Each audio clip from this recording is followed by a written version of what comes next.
Hi guys, welcome back to my channel. I'm going to try my best to film my labour and delivery story for you for this little chickadee, Annie Elizabeth.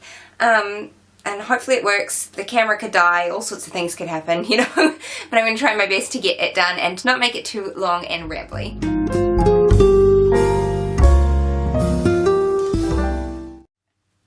So our sweet little girl, Annie Elizabeth, she's 5 days old today. She was born on the 13th of October at 7:37 in the morning, and I had like a really fast, really good labour. She wasn't due until the 29th of October, so she was almost 2.5 weeks early, and the whole labour was completely unexpected for me.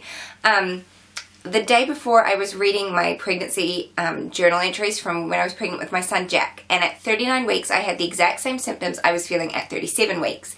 And I just thought that was interesting. I had been showing some signs of like that labour was maybe coming in. I was thinking in the next couple weeks, just like little things here and there. I had a lot of like lower pressure.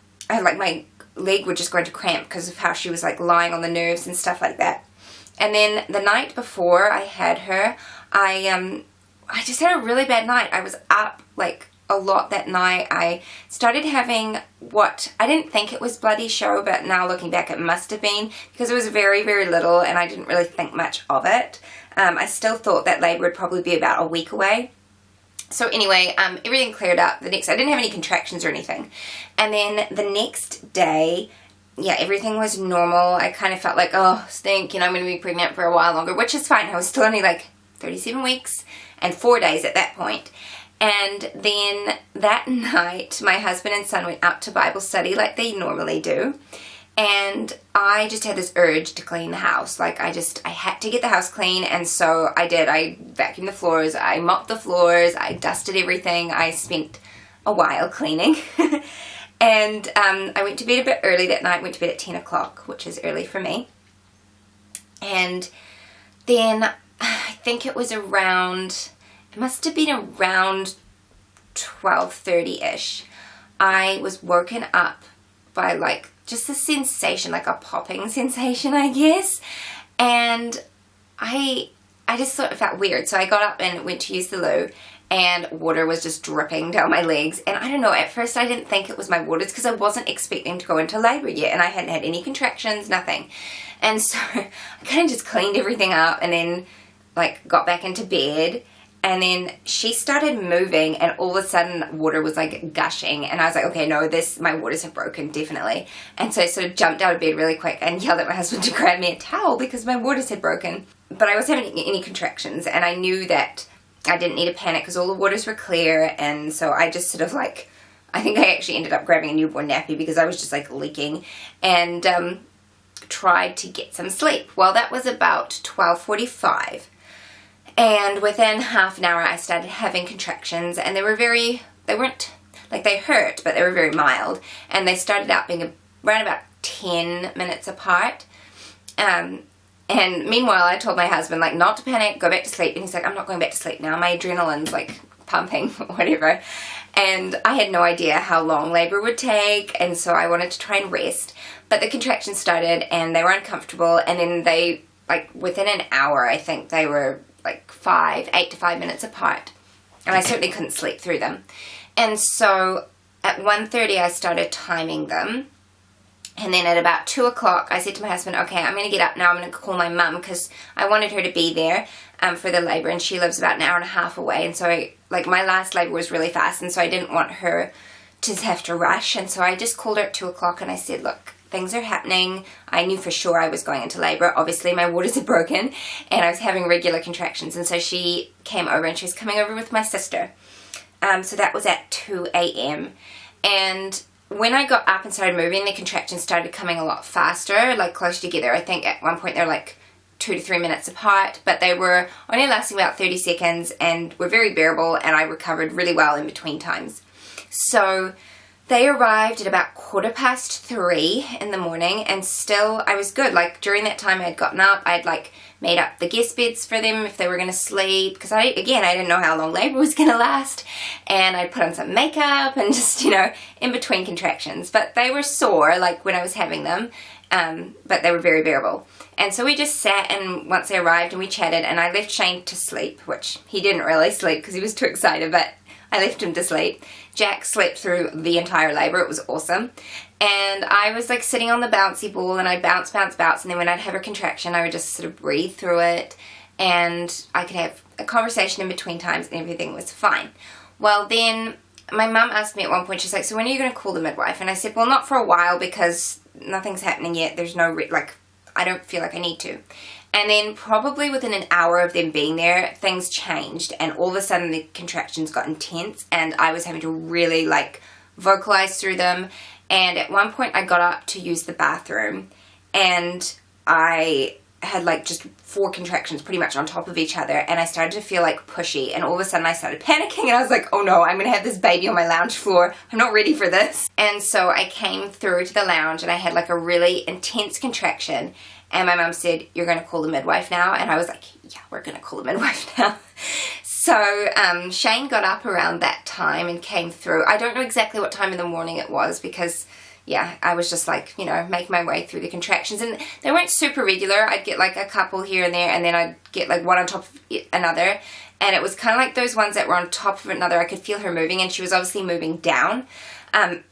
At that point, I still thought she was lying quite posterior, and I was worried that, as you do, you worry that your labour is going to go on forever and you're going to die, I called the midwife and I said, look, things are getting a bit intense now, and she said, okay, well, do you want to come in to the hospital? And I said, yes, let's do that. So Shane picked up everything, and we left for the hospital. I know it was at 5:45 in the morning. We left for the hospital, and the hospital's 2 minutes down the road. So we got there, and I think I had 1 contraction on my way out to the car, and then as we were arriving at the hospital, I had a contraction, and I was kind of squatting in the passenger seat, and it felt intense. It felt like she was pushing a little bit. But I didn't think I was at transition or anything like that at that point. And so we got to the hospital, and they let us in, and my midwife wasn't there yet, but they had gotten the bath running for me because I wanted to have a water birth. And so we got there, and I'm just trying to think what happened. We just sort of settled into the room. They checked the baby's heartbeat. She was doing fine. She was nice and strong. The contractions by that point had gotten, they were sore. They were really, really sore, and I was breathing through them, and I was a lot louder this labor than I was with Jack. I just felt better, but when I say loud, I wasn't screaming or anything, but I was groaning through them, and I think I said ow, ow, ow a lot during my contractions. But they were pretty regular by that stage, and they were getting intense, and I had some gas and air, but I just didn't really like it this time. I enjoyed using it with Jack, and I think it was because I was quite tense during his labour, and it helped to relax me. But this time I recovered really well in between contractions, and I felt really well rested in between contractions. And so, yeah. But anyway, she checked me after my midwife got there, and she checked me after we'd been there for a little while. I don't know how long. It couldn't have been, it was probably only half an hour we'd been there, and she checked me, and I was at a 5 or 6, she said, and the baby's head was down, really low. And so after that, I got into the birthing pool, and that felt so good. I am so glad I had a water birth. It was just amazing. It was really nice to not be holding up my body weight, and I was just leaning over the tub. And my mum was so good. I really, really needed counter pressure for this labor. My back hurt. I had a lot more back labor this time, and it was intense. And my mum was just amazing. Shane was wonderful. He sat in the corner like he needed to be, and that was absolutely fine. And mum was there, and actually the midwife gave mum some frankincense and lavender essential oils, and mum used that on my back, and it was just so nice. And I say so nice, I was in labour, it was horrendous, but it was really good. The contractions were hard by that point, and I knew I was starting to go into transition. I started feeling nauseous, and I threw up at that point, and then I was starting to have big spaces in between my contractions. I'd have a couple that weren't too bad, and then there'd be a long pause, and then I'd have 2 or 3 on top of each other, and it was so intense, and I could feel her moving, and she was moving down. And then all of a sudden I was I'm feeling pushy, I need a push.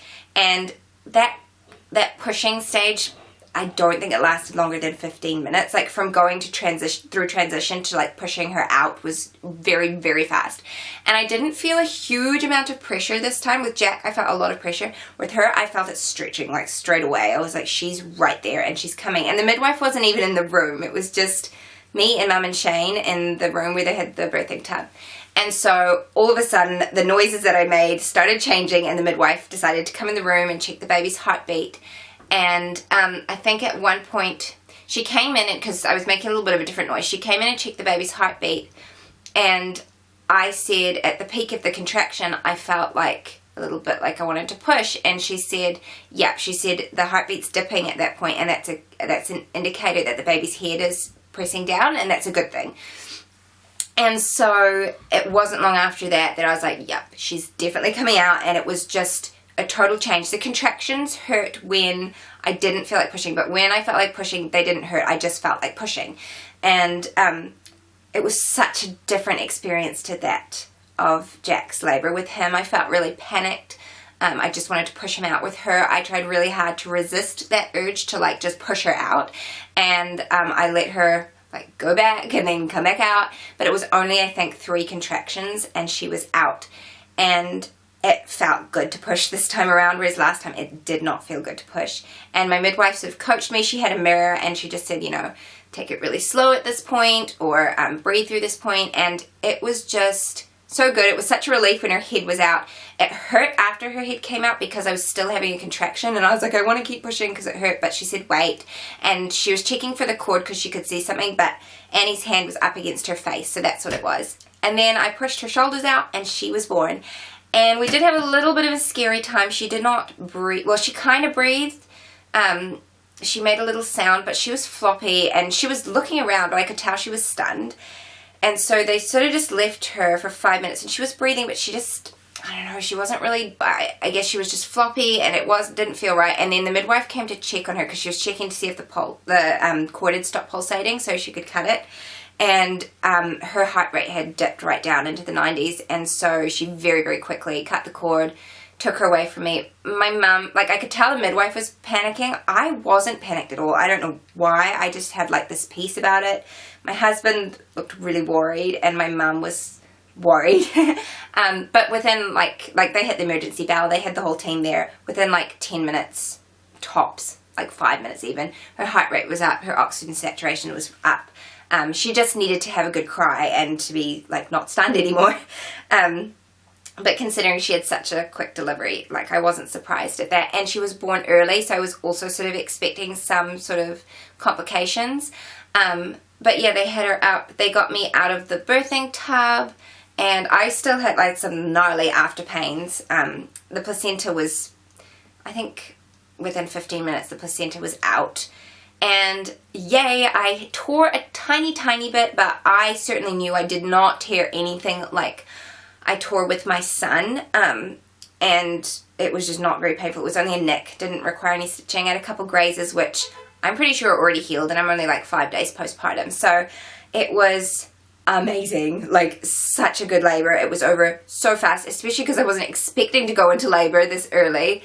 And she was born 6 pounds 4 ounces, which is amazing because my son was 3 days overdue and he was 6 pounds 7 ounces, and she was almost 2.5 weeks early. She was born with a whole bunch of hair on her head. Well, for my baby, she's born with lots of hair on her head. And yeah, it was really great. It was a wonderful, wonderful labor. Looking back on it now, like I can see I was going into labor with her like a couple days before. I could tell I was having signs, like I needed to go to the toilet all the time. I just needed to pee all the time. And she was obviously super low and getting ready to come, and my body just knew what to do. It was like, we've done this before. My early labor was obviously super duper short. My active labor was probably around 2 hours, I would guess at, but because it was so fast there wasn't a lot of checking and stuff like that. I'm just going based on how I felt. And I knew when I was in transition, and obviously when it was time to push. And yeah, just, it was a wonderful experience, and I feel so grateful and so blessed, and just like, I don't deserve to have what I have right now. And yeah, we're very, very happy to have our little girl here safe and sound. Our son Jack just adores her. He's so fascinated by her, and I'm so grateful to God for everything that He's given to us, and for safety, and for looking after her, you know, when she wasn't breathing like she should have been.